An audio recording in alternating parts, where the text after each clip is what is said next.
an samu wasu makiya Allah, makiya manzan Allah, makiya addinin musulunci yayan uwa a wani ƙauye a cikin jihar Katsina.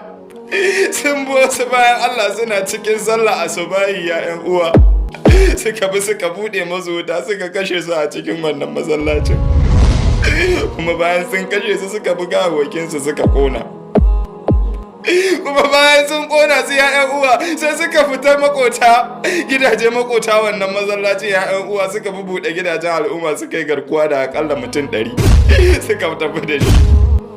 Wannan wani irin bala'i ne, wannan wace irin musiba ce ya'yan uwa.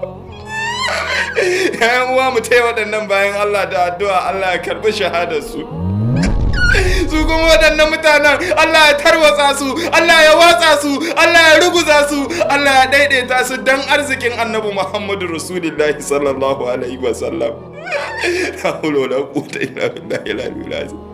Inna lillahi wa inna ilaihi raji'un.